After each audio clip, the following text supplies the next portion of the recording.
이제 오늘 본문에서 그동안 문제가 됐던 그 레위 사람과 베냐민 바 특별히 이제 그 중에 기브아 사람 한 사람 몇몇 사람들과 관련된 것이 나중에 문제가 돼가지고 전쟁이 일어나게 되거든요. 이 전쟁으로 인해서 얼마나 많은 사람들이 죽게 되냐면 베냐민 지파 전체 인구 중에 남자 600명만 빼고는 다 죽거든요. 이 전쟁을 통해서. 이렇게 정도 큰 전쟁이 일어나는 경우는 드물죠. 전 세계적으로도 한 지역 자체가 다 죽는 거니까. 우리로 말하면 전쟁을 벌려가지고 어느 도 하나가 다 죽는 거랑 마찬가지거든요. 600명 정도만 빼고. 근데 그게 왜 일어났는지를 알아야 될 거 아니에요. 이거를 왜 일어났는지에 대한 문제에 대해서 우리는 이제 앞부분을 좀 살펴볼 건데요. 앞부분을 살펴보다 보면은 정말 이게 이 전쟁이 그 사건 때문에 일어난 것인지 아니면 다른 사건 때문에 일어난 것인지도 또 고민해 봐야 될 것 같아요. 그래서 제가 앞부분에 나와 있는 내용을 다시 한번 설명을 드리고 또 오늘 본문을 비교해 보다 보면 원래 일어났던 사건하고는 좀 다른 양상이 있습니다. 그 중간에. 그래가지고 사람들이 중간에 선동하는 일이 생기게 돼가지고 사람들이 사람을 죽이게 되거든요. 앞부분을 다시 한번 좀 정리해서 말씀드리면 이런 얘기가 나오잖아요. 그 에브라임 지파에 살고 있던 한 레위인이 있었는데 그 사람의 첩이 행음한 일이 있어서 장인 집으로 가가지고 한 4개월 정도 머물게 됐습니다. 그래서 이 레위인이 자기 그 종과 나귀 2마리를 끌고 가서 그 장인 있는 집에 가서 그 여자를 잘 이렇게 설득을 해가지고 우리 집에 다시 돌아가자. 그래서 그 여자가 다시 그 레위인의 집으로 돌아가게 됐습니다.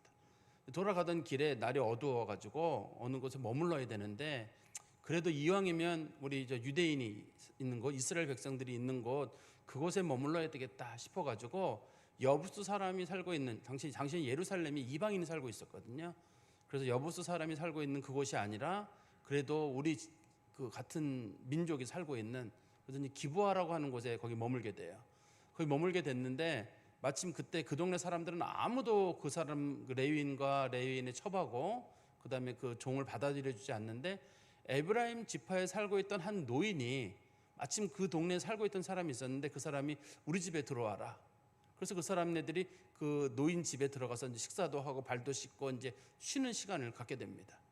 근데 이제 그날 밤이었는데 그 베냐민 지파에 속한 기브아 사람들 중에 불량배 몇 사람이에요. 전체는 아닙니다. 불량배 몇 사람이 그 집을 포위하게 됩니다. 그리고 얘기하기를 그 레위인을 끌어내라. 불량배가 남자들이거든요. 레위인도 남자입니다. 레위인을 끌어내라. 우리가 그 사람하고 관계하리라. 그러니까 이제 동성애를 범한다는 얘기거든요. 그러니까 이 당시에 그 집의 주인이었던 에브라임 노인이 그러지 마라.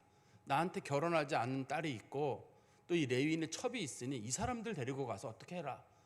그건 이게 혹시라도 오해를 일으키는 분들은 왜 남자 끌어냈는데 굳이 왜 여자를 내보냈느냐 그러는데 동성애자들이 제일 싫어하는 건 남자 동성애자들이 제일 싫어하는 건 여자거든요.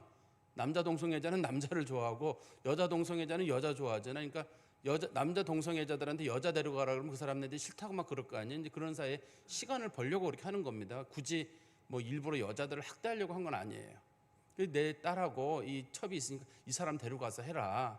그렇게 동성애를 하는 건 옳지 않다. 이렇게 얘기를 했거든요. 근데 그 사람들이 노인의 말을 듣지를 않아요. 듣지를 않고 막 그 레위인을 막 끌어내려고 하는 그 순간에 레위인이 자기 첩을 문 밖으로 내보내고 문을 닫아버려요. 이 여자 데려가라고 해서 문을 탁 닫아버리는 거예요. 그래서 그 사람들이 그 베냐민 지파에 특별히 기브아 지역에 살고 있는 불량배 몇 사람이 이 여자를 데려가가지고 이 여자에게 능욕을 했다. 능욕이라는 말이 이제 성경에서 이제 그 성적인 어떤 그런 겁탈과 같은 그런 것들을 부르는 표현이에요. 능욕을 하고 이 여자를 거반 죽게 되는 지경에 이 여자를 풀어놨어요. 그런데 이 여자가 다시 그 자기 남편이 있는 그 집으로 와가지고 거기까지 기어가지고 와가지고 문을 두드리고 문 앞에까지 그 문에 그 문지방에다 손을 얹어놓고 주인이 남자가 아침에 나가보니까 그 여자가 거기 있는 거예요. 그래서 제가 지난 시간에도 말씀드렸듯이 보통의 경우라면 자기 그 아내든 첩이든 나가서 밤에 무슨 일 당할까 싶어가지고 항상 귀를 기울이고 나가서 막 기다려야 되는 건 정상적일 텐데 이 사람이 겁이 난 건지 어떤지는 모릅니다만 그 여자가 거기서 그렇게 어려움을 겪은 그 밤에도 이 사람이 잘 잡고 그 여자가 밤새 문을 긁었을 거예요. 손을 긁었는데 그 여자 보고 일어나는 그 여자가 안 일어나네요. 그리고 이 사람은 그새 그냥 그 밤에 편안하게 자고, 그래서 아침에 여자 누워 있으니까 여자 보고 일어나서 가자. 근데 여자가 말이 없어요. 성경에 보면 그 여자가 죽었는지 안 죽었는지에 대한 표현은 없습니다, 당시에. 그런데 이 사람이 생각하기를 자기 아내가 말이 없으니까 죽었다고 생각을 해가지고 이 여자를 자기 나귀에 싣고 자기 원래 고향인 에브라임으로 가요. 걸어가는데 뭐 10몇 시간 정도 시간이 걸렸을 거거든요. 그 에브라임 지역에 가가지고 이 여자의 시신을 12개로 토막을 냅니다. 12개로 토막을 내가지고 이 시신을 이스라엘 12지파로 보내게 돼요. 12지파로 보내가지고 이제 이런 일이 있었으니 당신들 모여서 우리 이거 한번 이 문제에 대해서 문제를 풀어보자, 이렇게 얘기를 했습니다. 그랬더니 이스라엘 12지파의 지도자들이 모여가지고 우리가 출애굽한 이후로 이런 일은 우리 가운데 없었다. 그러면 이 12지파 사람들이 화가 난 이유는 성적 범죄 때문에 화가 난 건 아닙니다. 성적인 범죄는 해마다 있었거든요. 어느 나라 어느 민족이든지 간에 있기 때문에 이 성적 범죄 때문에 문제가 아니라 이렇게 시신을 토막낸 사건은 없었던 거예요.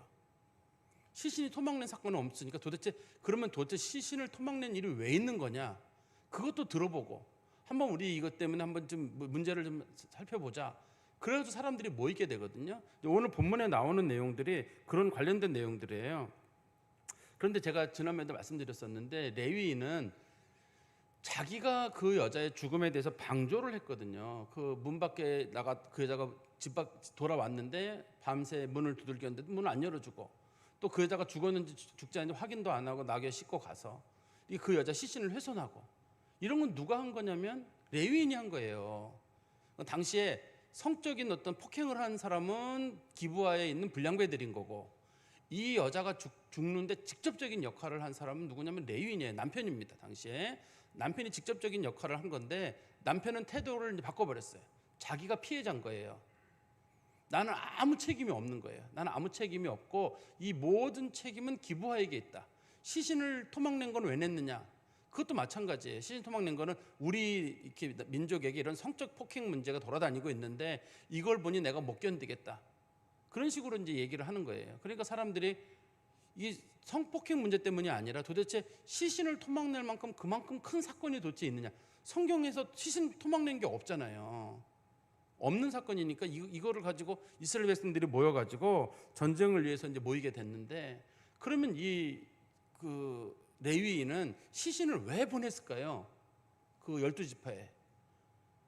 당시에는 그 재판 제도가 없어요. 원래는 재판을 누가 하게 돼 있냐면 제사장이 하게 돼 있다든지 아니면 뭐 그 천부장, 백부장 이런 사람들이 재판하게 돼 있었잖아요. 출애굽 당시에는 재판하게 돼 있었는데 당시가 예배가 거의 무너져 가면서 제사장은 역할을 하지 못하게 되고, 또 이스라엘 지파들이 흩어져 하면서 천부장, 백부장 그런 게 무너지게 되니까 이런 성적 범죄를 범한 사람을 처벌할 방법이 없어요. 재판 자리에 끌고 가가지고 재판을 하든지 무슨 뭐 사형을 내려달라고 해야 되는데 방법이 없어요.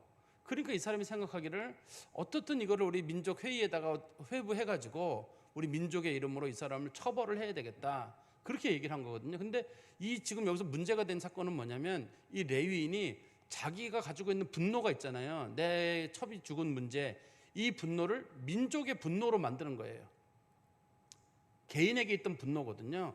개인에게 있던 분노인데 자꾸 사람들에게 얘기를 해가지고 모든 사람들이 그 분노에 선동되도록.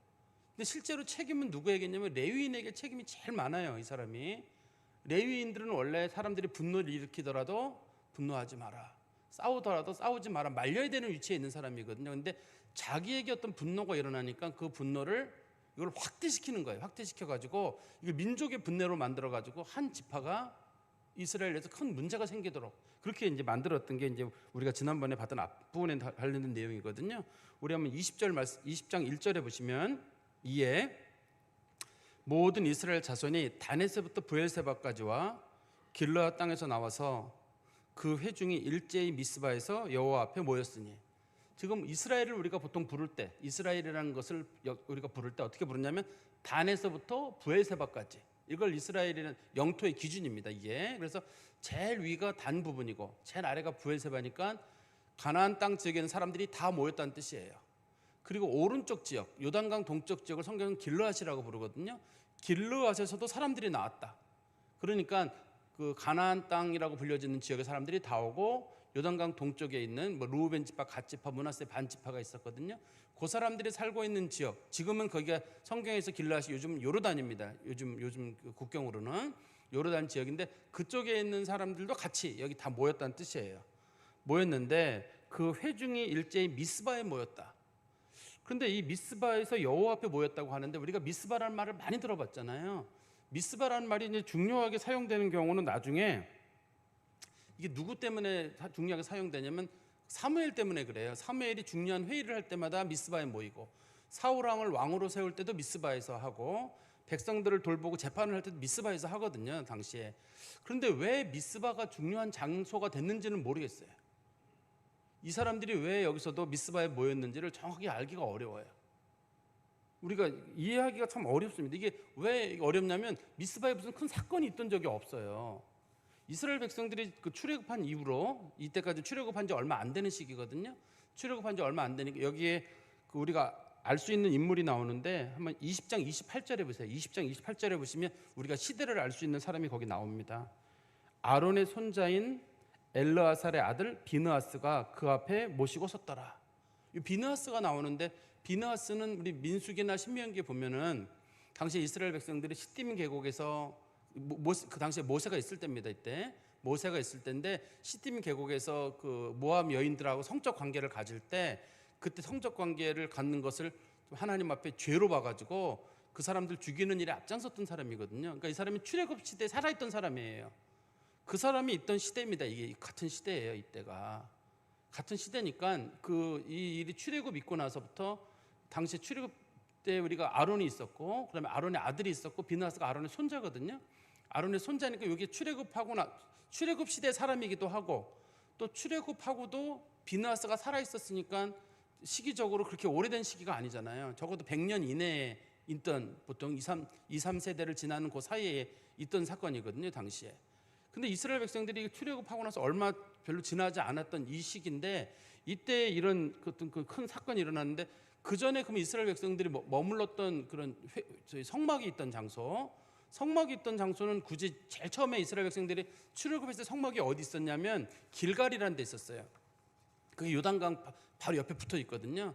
길갈이라는 데 있다가 그 다음에 이스라엘 백성들이 중간에 그 길갈에서 우리가 세겜으로 가가지고 세겜에서 하나님의 성막을 만들거든요. 세겜에 있다가 그 다음에 성막을 또 어디로 옮기냐면 베델로 옮겨요. 오늘 본문에서 여기 26절에 보시면 26절에 보시면 이에 온 이스라엘 자손 모든 백성이 올라가 베델에 이르러 울며 거기서 여호와 앞에 앉아서 그날이 저물도록 금식하고 번제와 한목제를 여호와 앞에 드리고 여기 보면 지금 베델에서 예배를 드렸다고 되어 있잖아요. 베델에서 예배를 드렸단 말은 출애굽하고 얼마 시간이 안 지났다는 뜻입니다. 이스라엘 백성들이 다시 말씀드리면 처음 출애굽하고 가나안 땅에 들어왔을 때 처음에가 곧바로 오자마자가 길갈에 있었어요. 그리고 여호수아가 살아있는 그 시기에 세겜에 있었거든요. 세겜에 있다가 장소를 어디로 옮기냐면 베델로 옮겨요. 베델로 옮겼다가 바로 좀 나중에 실로라는 곳으로 옮겨요. 우리가 앞에 보면은 그 미가의 집에 있던 제사장이 있었잖아요. 그 레위인 제사장이 있었잖아요. 그게 실로의 성막이 있을 때 사건이에요. 여기 베델의 성막이 있을 때 사건이거든요. 그러니까 이게 먼저 사건이에요. 앞에 있는 것보다.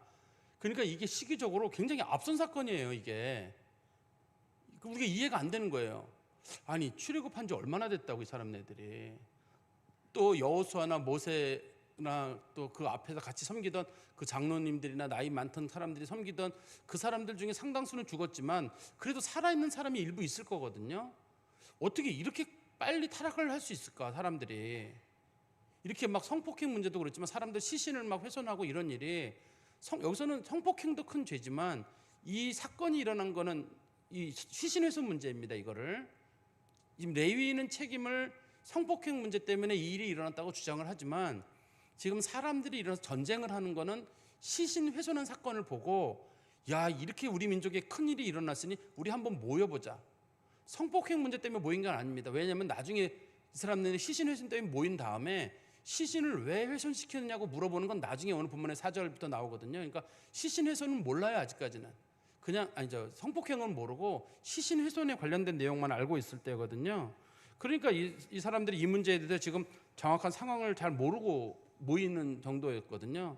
근데 이 사람들이 지금 미스바에 모였는데 미스바는 아까 제가 말씀드린 대로 길갈도 아니고 세겜도 아니고 또 베델도 아니고 실로도 아니에요. 그럼 왜 미스바에 모였을까? 미스바가 베델 옆에 붙어 있어요. 멀지 않습니다. 거리가 가까운 거리인데 성경에서 여기 자꾸만 사람들이 모인 이유는 아마 여기 넓은 공터가 있었나 봐요. 10,000명, 20,000명, 여기 본문에 40만 명이 모였다고 돼 있잖아요. 40만 명이 모이려면 그 정도 넓이가 있어야 되는데 거기가 아마 미스바에 넓은 평원이 있었던 것 같아요. 그래서 사람들이 모였던 것 같고, 근데 안타깝기는 뭐가 안타깝냐면 바로 옆에는 베델이거든요. 우리로 말하면 우리 예배 드리려고 모였는데, 우리 성도 중에도 그런 분들 계시잖아요. 그 교회는 다 오는데 안 드리고 저 송려 중학교에서 유튜브로 예배 드리시는 분들이 있거든요. 예? 코로나 때 그런 분들 많이 계셨죠. 왜? 그 여기까지 들어오지는 못하고 다 와가지고 여기 송려 중학교에서 예배 드리는 분들이 계셨어요. 당시에 여기까지는 못 오고, 또 가족들이 잘 교회를 안 다니는 가족들 중에 교회 안 다니시는 분들이 가족들을 태워주고 들어오지 못하고 요 바깥에 왔다 갔다 하시면서 공원 담배 피고 왔다 갔다 하시면서 그 이제 유튜브 같은 거 들으시는 분들이 있어요. 교회까지는 내 들어올 수 없다 하시는 분들이 간혹 계시거든요. 이거 비슷하다고 보시면 돼요. 뭔가 하나님 때문에 모인 건 모인 건데, 베델에 가서, 베델에는 제사장이 있거든요. 비느하스한테 물어봐야 돼요. 이거 우리가 이런 일에 모였는데 어떻게 하면 좋겠느냐, 하나님의 뜻이 뭐냐, 이걸 물어봐야 되거든요. 근데 자기들끼리 모여가지고 회의를 하는 거예요. 지금 이스라엘 백성들은 항상 첫 번째 원칙이 뭔가, 우리 한번 그 여호수아 때나 사사기 1장에 보시면 한번 보세요. 사사기 1장에 여호수아 1장 1절부터 3절입니다. 사사기 1장 1절부터 3절에 보시면, 여호수아가 죽은 후에 이스라엘 자손이 여호와께 여쭈어 이르되 우리 가운데 누가 먼저 올라가서 가나안 족속과 싸우리이까? 여호와께서 이르되 유다가 올라갈지니라. 보라, 내가 이 땅을 그의 손에 넘겨 주었노라 하시니라. 유다가 그의 형제 시몬에게 이르되 내가 제비를 뽑아 얻은 땅에 나와 함께 올라가서 가나안 족속과 싸우자. 그리하면 나도 내가 제비 뽑아 얻은 땅에 함께 가리라 하니, 이에 시몬이 그와 함께 가니라. 여기 보시면 조건이 있죠. 제일 먼저 하나님께 여쭤보잖아요. 하나님, 저희가 어떻게 할까요? 라고 물으면 하나님이 올라가라. 이번에 같은 경우도 전쟁을 하려고 할 때 우리가 모일까요? 라고 하면 모여라. 싸울까요? 라면 싸워라. 이렇게 하나님이 말씀하시는 게 원칙인데, 이제는 그런 거 없어요. 여기는 그런 거 없이 그냥 자기들끼리 모여가지고 미스바에서 여기 모여 있는 그런 상태입니다. 다시 우리 성경 말씀 2절에 가보시면, 온 백성의 어른, 이 본문에서 어른이라는 말은 군대의 지휘관입니다. 지금 여기 모인 사람들이 군인들이기 때문에 우리나라 말에는 어른이라고 되어 있지만 히브리어로는 군대 지휘관을 부르는 말이에요. 온 백성의 군대 지휘관, 곧 이스라엘 모든 지파의 군대 지휘관들은 어디에 모였냐면 하나님의 백성의 총회에 섰다. 이게 우리가 익숙하게 들은 표현하고 좀 다르죠. 이스라엘 백성들은 예배를 위해서나 하나님의 뜻을 위해서 모일 때는 여호와의 총회라고 불러요. 여호와의 총회라고 부르고, 그냥 자기들이 어떤 군사적인 목적이나 개인적인 목적으로 모일 때는 하나님의 총회라고 불러요. 그래서 이 본문에서는 이 사람네들이 하나님 앞에 예배하러 여기 모인 게 아니라, 예배하러는 절대 안 모여요. 이 사람들은 싸우러만 모인 거예요. 이 사람들 한 번도 모여가지고 예배 드린 적이 없습니다. 당시에 예배는 절대 안 모이고 꼭 무슨 딴짓 하러만 모이는 거예요. 그래서 여기를 여호와의 총회라고 안 부르고 하나님의 총회라고 부르거든요. 총회에 섰고 칼을 빼는 보병은 40만 명이었다. 당시 일단은 그 사람 시신 훼손 사건이 있는 바람에 일단은 뭔가 큰 일이 일어나다 싶어가지고 사람들이 모였는데 그 숫자가 40만 명이었다. 이렇게 돼 있거든요. 상당히 많은 수의 사람들이 당시에 거기 모였습니다.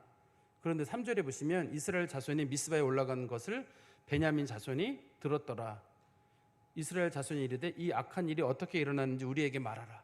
도대체 이게 왜 시작된 건지 얘기는 들어봐야 될 거 아니에요. 근데 이 얘기가, 이 사람네들이 모였다는 얘기가 베냐민 지파까지 갔어요. 얘기가요. 그러면 베냐민 지파도 이 사실을 알았을 거거든요. 시신 관련된 내용을. 이 베냐민 지파에는 시신을 안 보낸 게 아닐 겁니다. 이게 지금 우리는 이 베냐민 지파랑 이스라엘 12지파가 싸우는 전쟁이지만 원칙적으로는 기브아에 있는 몇 명의 불량배 사건 때문에 지금 전쟁이 일어나는 거예요. 이게요. 그러니까 베냐민 지파 사람들이 이 일에 관련된 게 아닙니다. 원칙적으로 기브아 사람들도 이 일에 관련된 게 아닙니다.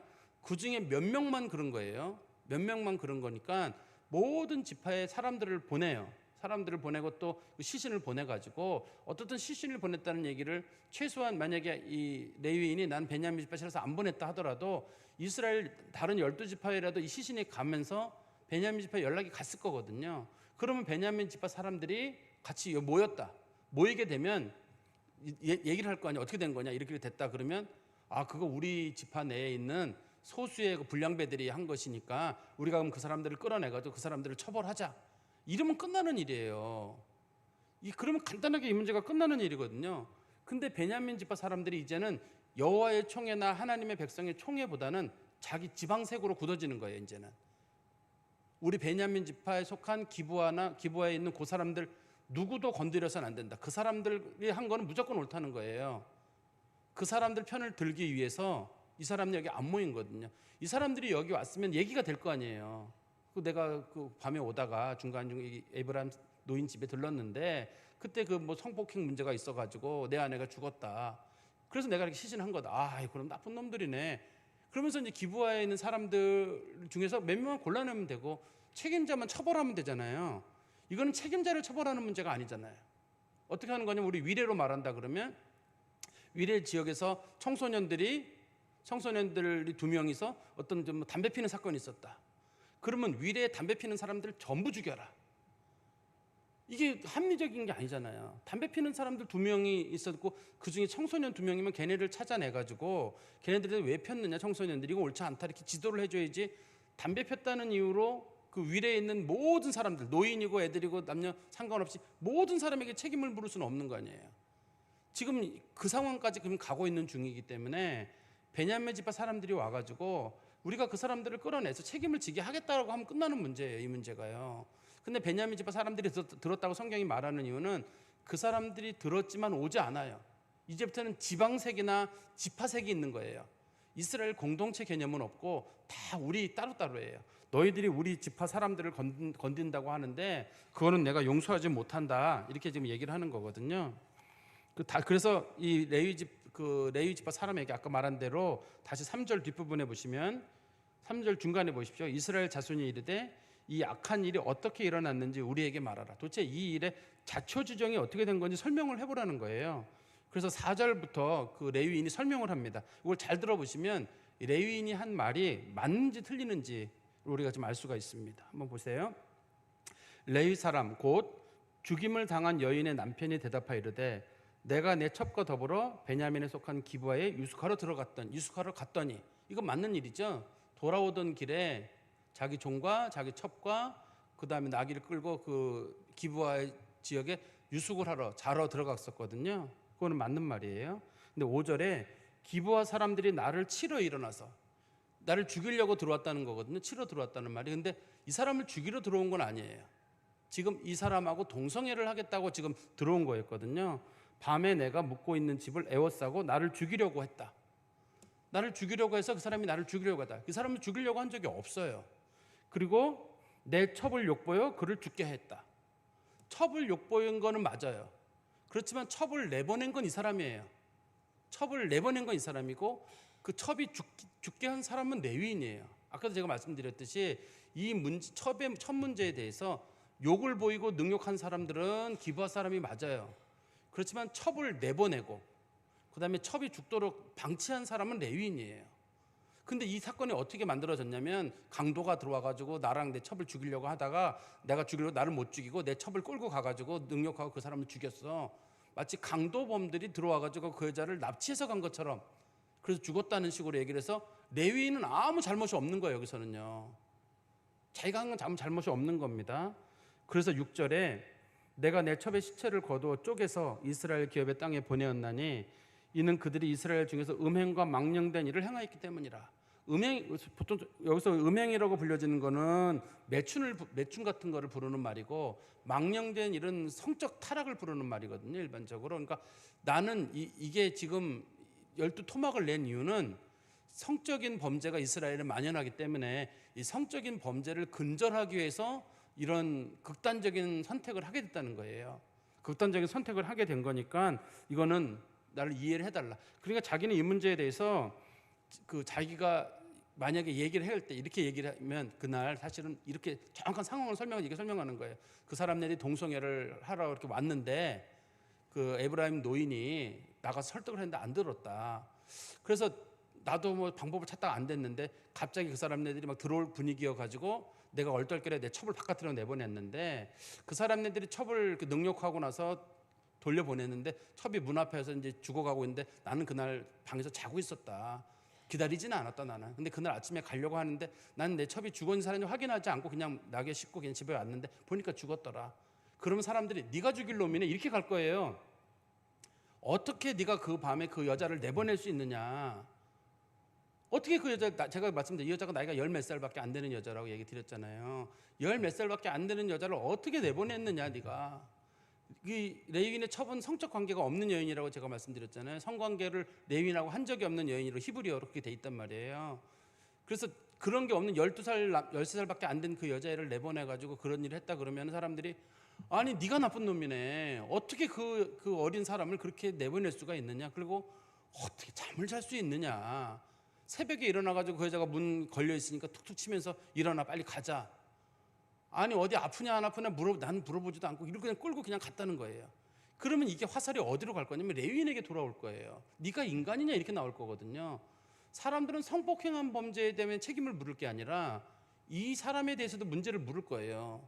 당시에는 큰 죄가 성범죄만 있는 게 아니라 인간에 대한 함부로 대하는 게 여기 들어있는 거거든요. 당시 여자에 대해서 주로 남녀를 가르는 건 아닙니다만 여기서는 당시에 그 레위인이 여인에 대해서 보였던 태도에 대해서 사람들이 분노를 했을 거예요. 이건 전쟁거리가 아니라 네가 한 대 맞고 끝날 일이다. 이런 식으로 끝나야 되는 일일 텐데 이거를 자기 얘기는 싹 빼버리고 우리 지역에 성범죄가 너무 심해가지고 내가 그 성범죄를 참지 못해서 이 시신을 토막을 내서 내가 보낸 것이다. 이렇게 얘기를 하고 있는 거거든요. 근데 이 사람의 말은 지극히 자기중심적이죠. 자기가 자기 필요한 대로 자기가 할 말만 하고 자기 불리한 말은 안 하잖아요. 그리고 사람들을 좀 선동하는 말을 하거든요. 당신들 결정을 해라. 우리 한번 7절 말씀 보시겠어요? 이스라엘 자손들아 너희가 다 여기 있은즉 너희의 의견과 방책을 낼지니라 하니라. 어떻게 하면 좋겠느냐? 라는 말은 당신들 뭔가 행동을 하라는 얘기거든요. 그런데 이 사람이 아까도 말씀드린 대로 종교 지도자이기 때문에 종교 지도자는 사람들의 분노를 가라앉히는 역할을 하는 거예요. 종교 지도자들은 우리 지난번에 한번 기억나세요? 코로나 한참 진행 중일 때 한국 교회 내에서는 그 코로나를 받아들이는 한국교회 분위기가 한 3개 정도로 나눠졌습니다. 하나는 정부 방침에 적극 참여하자. 그래서 정부가 교회 문을 닫으라 그러면 닫고 아예 예배를 일절 안 드리고 그런 교회들이 있었거든요.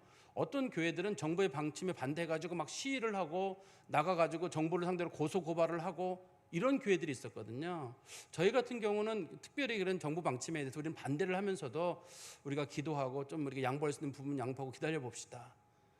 근데 어떤 분들은 저한테 목사님 우리가 그 어느 교회들끼리 모여가지고 지금 정부를 상대로 고소 고발을 한다고 시위를 한다는데 목사님 나오셔야 됩니다. 저한테 말씀하시는 분들이 계셨단 말이에요. 근데 저는 교회는 그렇게 하는 거 아닙니다. 교회는 정치적인 문제에 그렇게 쉽게 나서는 게 아닙니다 라고 했지만 사람들은 교회를 이렇게 탄압하는데 가만히 있습니까? 나가야 됩니다. 그래서 당시에 교회를 선동의 도구로 사용했던 분들이 많아요. 그러니까 정부의 방침에 무조건 따라가게 하는 것도 선동이에요. 그렇지만 당시에 정부가 하는 일에 대해서 막 교인들을 끌고 가가지고 막 선동을 하는 거잖아요. 우리가 참으면 안 돼. 우리가 가서 막 해야 돼. 그래서 막 적대적이고 그냥 가만두면 안 돼. 이런 식으로 한단 말이에요. 종교는 그런 역할을 하는 곳이 아니에요. 멋있죠, 그게. 그게 멋있는지는 모르겠어요. 아예 우리는 그 코로나 끝날 때까지 예배 문 안 열겠습니다. 그것도 멋있는지 모르겠고 막 목사님들이 나가서 시위하면서 무슨 정권 물러나라 뭐 해라. 저는 지난 정권에 대해서 호의적이지 않은 사람이에요. 그렇다고 하더라도 호의적이지 않더라도 그렇게 사람들을 선동하거나 자극적으로 해서는 안 되는 겁니다. 교회는 원래 지금 이 레위인이 했던 말들이 굉장히 자극적이잖아요. 자극적이어가지고 그 중에서 일부의 말은 맞는 말이에요. 온전한 거짓말은 없습니다. 세상에 부분적인 거짓말이 있는 거예요. 여기서도 보면 진실도 있고 거짓도 섞여 있는 거예요. 섞여 있어가지고 자기 얘기는 다 빠지고 진짜 기부한 사람들이 그 여자를 죽였다. 그 여자를 기부한 사람들이 성폭행을 했지만 죽이지는 않았단 말이에요. 죽인 건 자기거든요. 이 성경 본문상으로는. 그렇지만 자기 얘기는 다 빼는 거예요.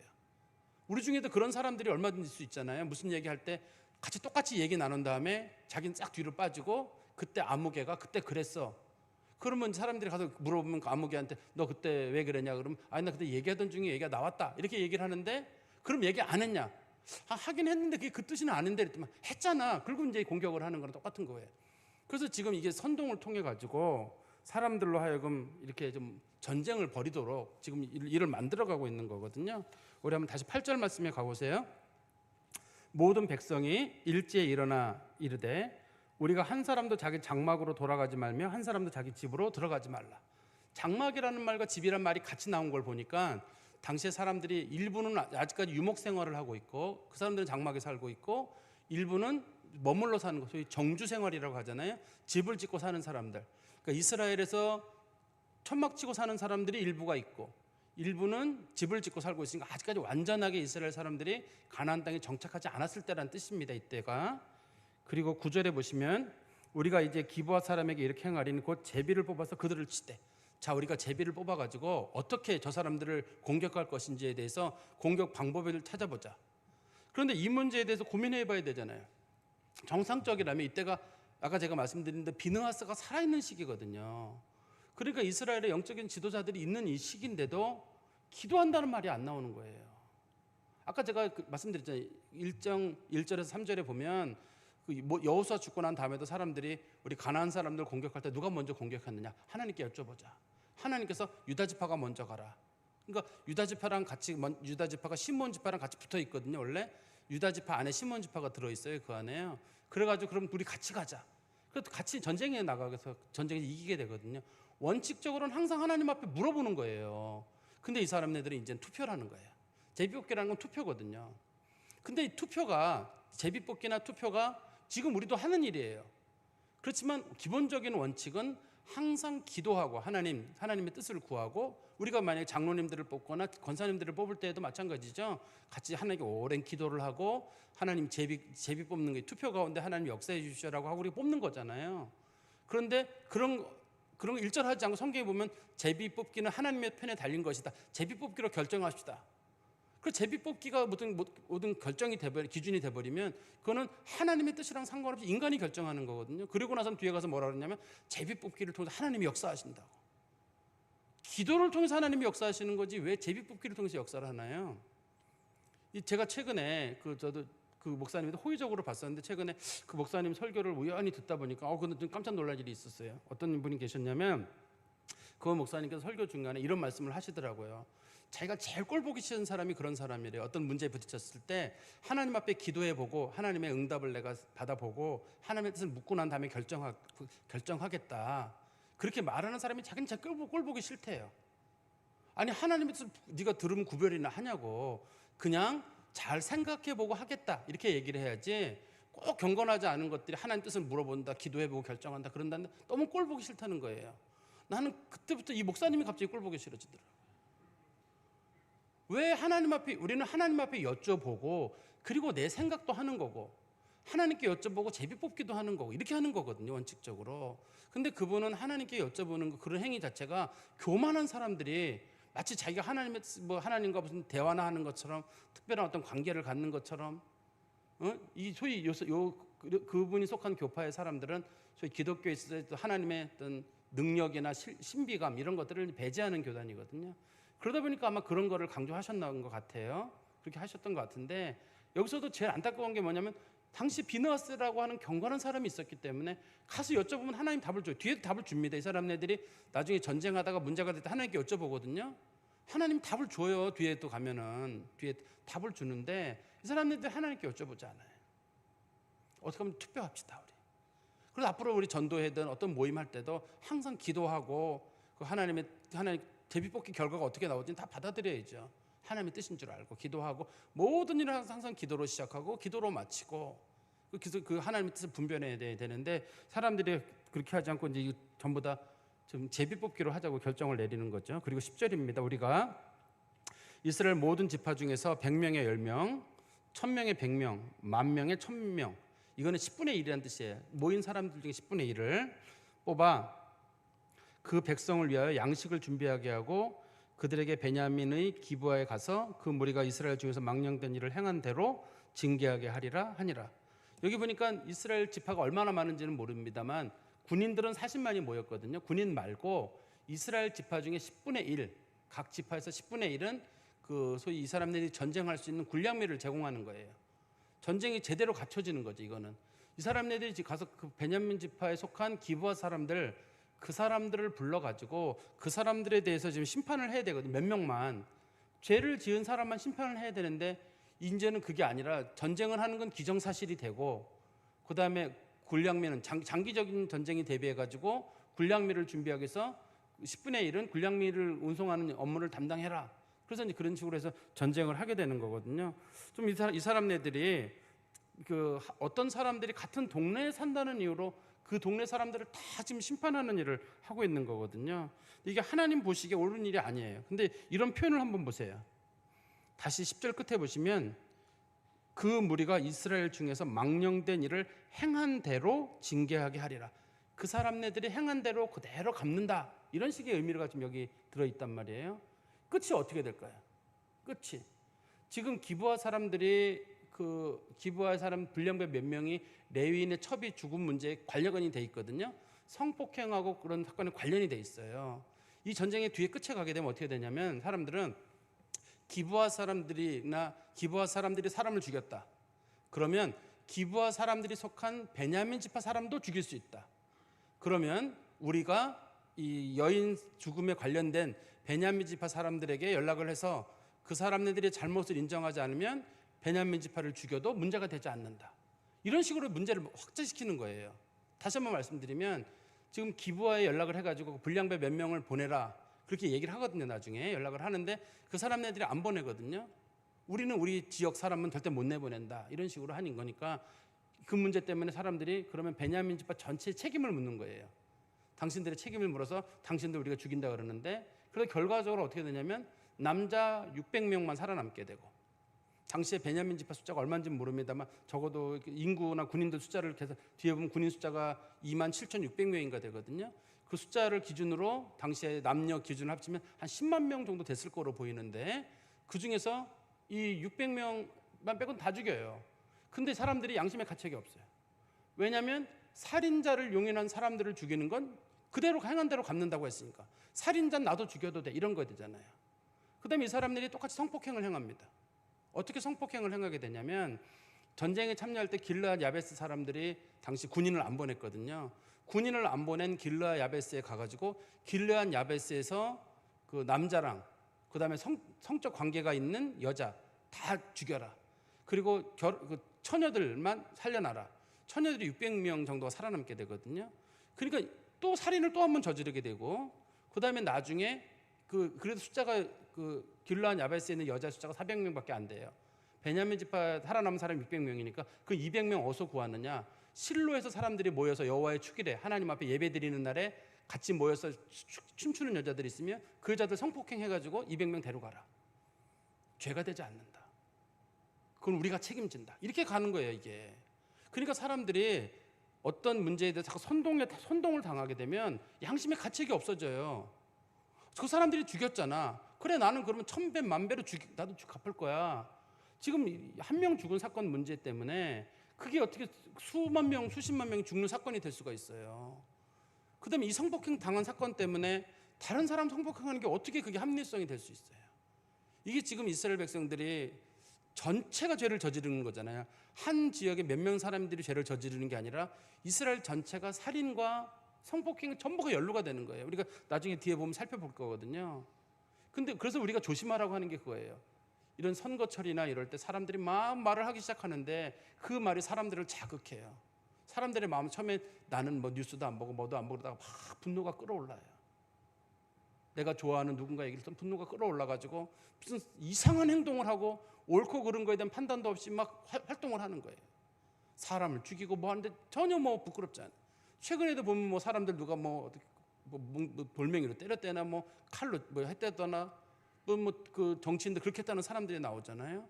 그 사람들도 마찬가지. 내가 그게 옳다고 생각하니까 막 그렇게 행동하는 거예요. 그 사람들이. 그러니까 우리 그리스도인들이 이 말씀을 보면서 조심스러운 게 뭐냐면 하나님께 여쭤보면 되잖아요. 첫 번째는 하나님께 여쭤봐야 될 일이거든요. 그 다음에 두 번째는 레위인이 진실을 말을 했었어야죠. 내 잘못도 있다. 내가 원하는 것. 레위인이 원했던 건 베냐민 지파가 죽는 게 아니거든요. 레위인이 원래 원했던 건 재판을 받을 방법이 없으니 그 사람들을 어떻든 끌어다가 우리 그 총회의 이름으로 그 사람들을 재판을 하고 그에 대한 적절한 처벌을 하자. 그게 원래 레위인이 원했던 거예요. 처음에는. 그렇지만 이게 커져 버려 가지고 한 지파가 사라지는 문제까지 생기게 되는 거거든요. 한 지파가 사라지는 문제가 되는데 그때 레위인도 진실을 말을 했었어야죠. 그 사람이 조그만 거짓말이 그렇게 커지리라고는 생각을 못한 거예요. 이 사람도. 내가 했던 거짓말 몇 마디, 내가 했던 선동 몇 개가 그렇게 큰 사건으로, 나중에는 사람들이 너 때문에 이런 일이 있었냐 할 때, 난 그런 의도로 한 게 아니야.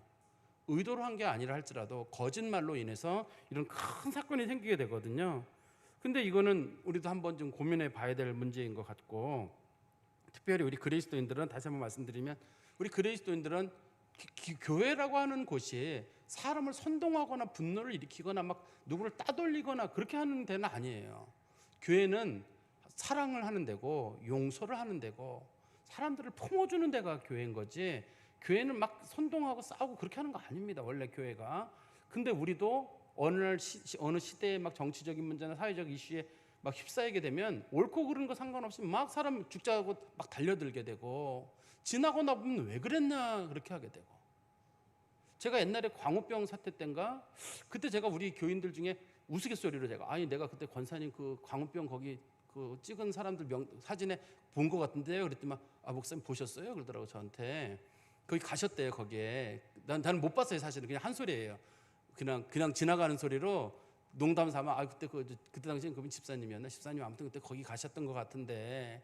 근데 세월을 지나고 나보면 그게 우리가 얼마나 우스운 것으로 한 거예요. 그때 뭐 엄마들은 유모차를 끌고 나오고 뭐를 하고 뭐 얼마나 그랬어요. 우리 사회에요. 지나고 나보면. 근데 그때 당시의 분위기는 그거 해야지만 뭐 엄청나게 뭐 하는 것처럼 막 그런 일이 있던 시대에 있었잖아요. 어떻게 우리가 지나고 나보면 이거 소고기 잘만 먹는데 우리가 어떻게 그랬을까, 과거 그때 당시에는. 근데 그때 분위기에는 그렇게 가서 시위를 하는 사람들은 정신이 바뀐 사람, 나머지들은 뭐든 못 가리는 그런 사람처럼 비춰졌거든요. 교회는 그렇게 하면 안 돼요. 그런 일에 휩싸이면 안 되고, 맨 마지막으로 기독교인들은 뭘 결정하기 전에 항상 기도하는 거예요. 사람들은 기도가 무슨 의미가 있냐, 그 어떤 말씀드린 목사님처럼 네 판단회를 하라, 그렇지 않아요. 하나님이 다 인도하신 줄 알고 하나님께 기도하고 하나님께 맡기고 미련하게 볼지 몰라도 우리는 기도하고 결정하는 거예요. 이 말씀을 좀 마음에 깊이 두시고 사시기를 간절히 소망합니다. 기도하겠습니다. 하나님 아버지, 주님 은혜 감사합니다. 성경에 나오는 시대가 우리 시대랑 때로는 많이 비슷하고, 또 우리 시대의 사람들의 진실하지 못한 것과 성경 시대의 사람들도 마찬가지로 진실하지 못한 것을 저희들이 말씀을 통해 보며, 사람은 거짓되되 하나님 참되시다는 주의 말씀을 다시금 떠올리게 됩니다. 저희들이 항상 판단 내릴 때 하나님 말씀의 기준에 서게 해주시고, 사람의 말과 사람들의 선동에 쉽게 흔들리지 않게 하시고, 우리 그리스도인들은 우리가 그리스도인이라는 사실을 늘 마음에 기억하고 바른 판단을 유지하기 위해서 늘 하나님께 맡기는 기도하는 믿음의 성도들이 되게 하여 주시옵소서. 예수 그리스도 이름으로 기도하옵나이다. 아멘.